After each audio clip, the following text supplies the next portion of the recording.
يا مساء الفل عليكم وأهلا وسهلا بكم يا أبطال في قناة انجلش كوميونيتي ومعاكم مستر عبد الفتاح ويلا بينا.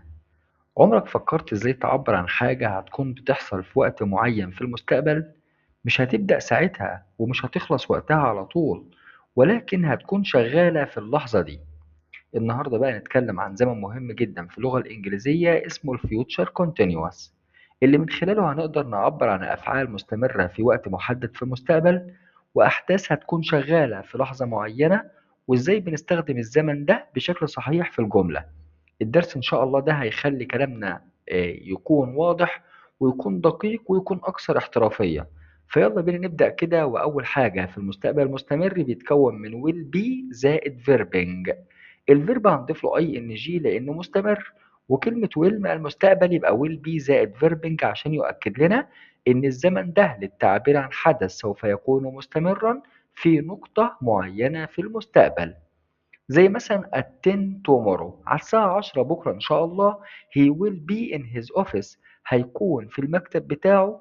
he will be working وهيكون شغال ومستمر في شغله. تاني حاجة مثلا عندنا مثال تاني بيقول this time tomorrow في هذا الوقت غدا إن شاء الله I will be traveling to Luxor هكون أنا مسافر إلى الأقصر في هذا الوقت. طيب تاني حاجة الحديث عما تم ترتيبه وتخطيطه في المستقبل. don't phone يعني ما تكلمنيش أو تتصل بيا بالتليفون between 7 and 8 ما بين الساعة 7 والساعة 8. we will be having dinner ساعتها هنكون بنجهز العشاء بتاعنا. تاني حاجة مثلا I can't meet you مش هقدر أقابلك بكرة tomorrow as I will be visiting my relatives لأن ساعتها هكون بقابل قرايبي. ممكن نقول I can't meet you tomorrow as I am visiting my relatives. فممكن ساعتها نستخدم اللي هو المضارع المستمر، وممكن نستخدم will be visiting لأن الاتنين بيتكلموا عن ترتيبات وتخطيطات هتحصل في المستقبل اللي اتكلمنا عليها في الفيديو اللي فات.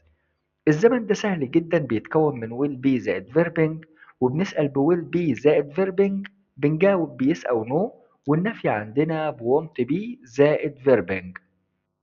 تمام. وبكده نكون خلصنا الدرس ده لأنه درس سهل جدا جدا بيتكلم على الفيوتشر كونتينوس، ودلوقتي نقدر نعبر عن أحداث مستمرة في المستقبل بثقة ودقة أكبر.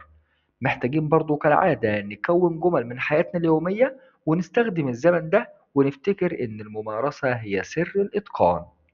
ولو في أي نقطة محتاجين توضيح ليها اكتبوها لنا بس في الكومنتات وأنا هشرحها لكم تاني إن شاء الله. كان معكم مستر عبد الفتاح من انجلش كوميونيتي، ونشوفكم في فيديو جديد إن شاء الله.